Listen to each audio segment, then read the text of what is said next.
Well, this is Bill with Blue Line Off-Road, and today we are going to be doing an often overlooked maintenance item on the 5th Gen 4Runner, and that is lubing your front and rear drive shafts. Now, I've heard all kinds of stories about people don't do them, or they've even been told by Toyota that this vehicle doesn't even have grease fittings. That's not true. Each of the drive shafts, front and rear, have 3. So a total of 6. You have 2 on the spotter joint and 1 on each slip yoke. So we're going to show you how to do that. It's very simple. It takes you maybe 10-15 minutes to do it. It's often overlooked. So let's go ahead and jump into this, and we'll show you how to do it. All right, before we get going, let me tell you what we're going to need. You see the grease gun there, obviously, with some assorted towels and rags. The grease inside of it is Valvoline Full Synthetic NLGI2. That's necessary for this service. You don't have to use Valvoline, but you do need something that's rated at NLGI2. It's going to be actually what I use is this right here. You also see some gloves there. If you want to kind of keep the grease off your hands, sometimes you want to wear some gloves. That might help. And you also see a driver there. There is a heat shield that kind of hides the spotter joint on the front drive shaft. I find it easier just to go ahead and pull off 2 quick bolts. They're 12 millimeters. And just remove that heat shield real fast. It allows you much easier access to the spotter joint and those 2 Zerk fittings on that joint. That's all we're going to need. So let's go ahead and crawl up under and get it done. All right, now we're going to start in the rear. Now depending on how you parked or the orientation of your drive shaft when you park your rear drive shaft, because it's going to be fixed as long as you're in gear, you may have to move forward or backward a little bit just to kind of expose your Zerk fittings. Here's the one for the rear spotter joint. I've already oriented the drive shaft so it's facing down, so hopefully you can get a good view of what I'm talking about here. The Zerk fitting is right here where my finger is. So now I'm going to grab my grease gun. Well, actually what I'm going to do first is get a rag and kind of clean off this fitting a little bit. You don't want to be squirting any of the contaminants that are on the outside of your Zerk fitting into your joint here. So go ahead and just clean that off a little bit. And once you've done that, grab your grease gun. Oh.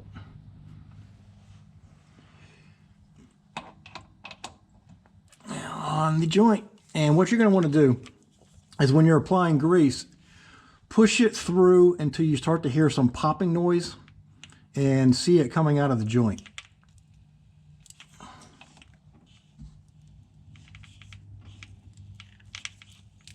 There we go. I hear some popping noise and I can see it coming out of the joint, both sides. So I'm good. And that's all you got to do. Pull it off and you're done. Now, what you also want to do, if you feel like it, let's go ahead and clean this off a little bit. And otherwise, you're going to be throwing grease all over the place once you start to drive. These things turn a lot of RPMs when you're going down the road, so you're going to be fleeing grease everywhere. And you'll smell it a little bit because it will get on your exhaust here. And you'll smell it. You'll think something's wrong. There's nothing wrong. It's just grease burning off.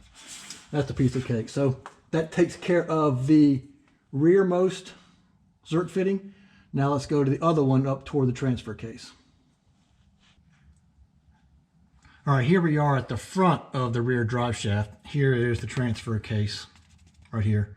You can see Zerk fitting here, which is for your slip yoke, and then you can see the other one inside, which is for this front spotter joint here. So again, same as last time. First thing we're going to do is clear these off a little bit. You don't want to be pushing the contaminants into the joint. All right, let's get the spotter joint first. So we're trying to do this as you're avoiding the camera is the challenge. I don't want to knock it over. All right. I just did this not too long ago. It really doesn't need it, but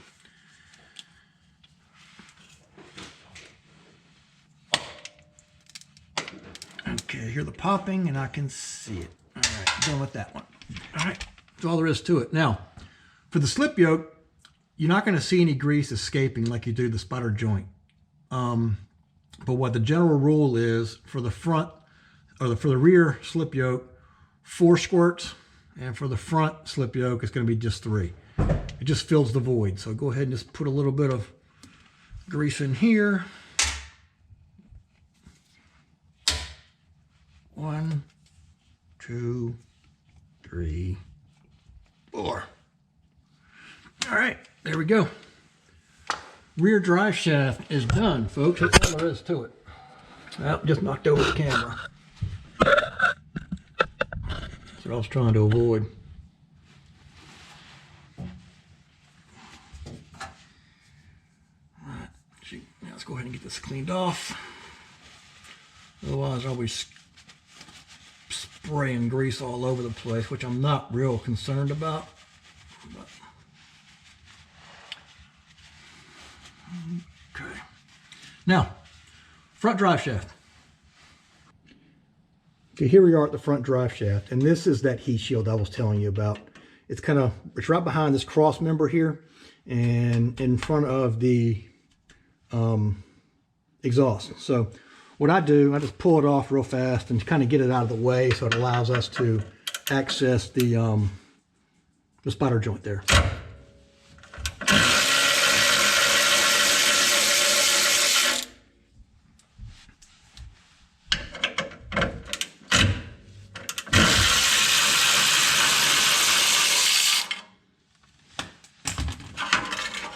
Done. That's it. Now you can get to the joint. Now, since you're in this is the front and it is not engaged, the transfer case is not engaged, so this is going to spin freely.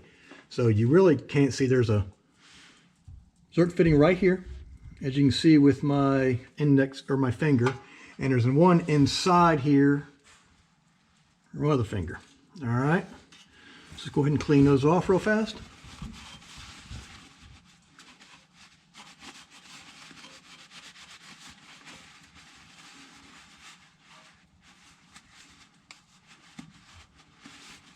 And there we go. Grease gun.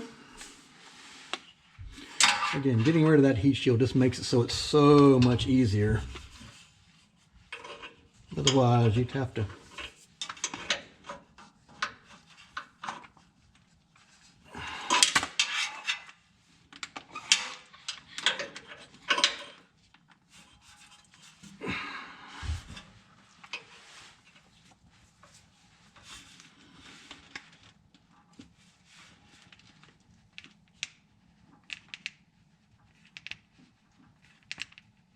okay. Like that. Now the one on the inside.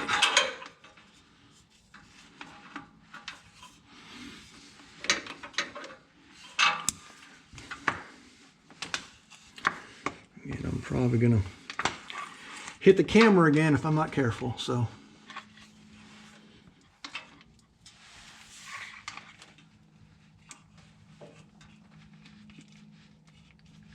Here we go.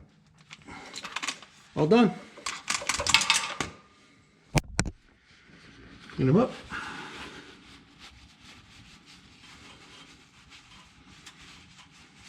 Here we go. Now all you do is just reapply your heat shield. Now let's move to the front of the front drive shaft here. All right, the last fitting in the very front of the front drive shaft. Go ahead and clear that off.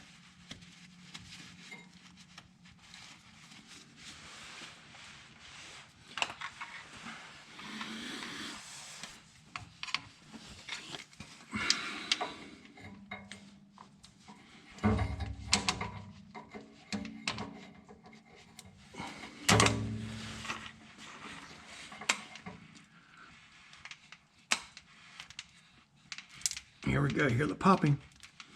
There we go. All done. Now, clean it off. And we are done, guys. We are done. All right, everybody. That is it for this service. You can see just how easy it is. It's oftentimes overlooked. Like I said, if you have symptoms of maybe some clunking sounding or maybe like a slight bump when you take off from a stop.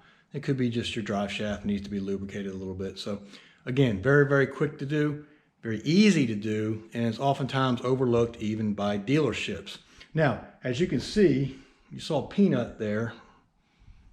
Peanut had to make a cameo appearance today, so as he oftentimes does. So anyway, if you like this video, go ahead and hit the like button for me. Subscribe if you will. That way you'll be notified of any other videos that I might put out. If you have any suggestions of some services that you might want to see, let me know that as well. And if my 4Runner needs them, I'll be glad to do them. This is Bill from Blue Line Off-Road. I appreciate you watching, and I'll see you on the trail.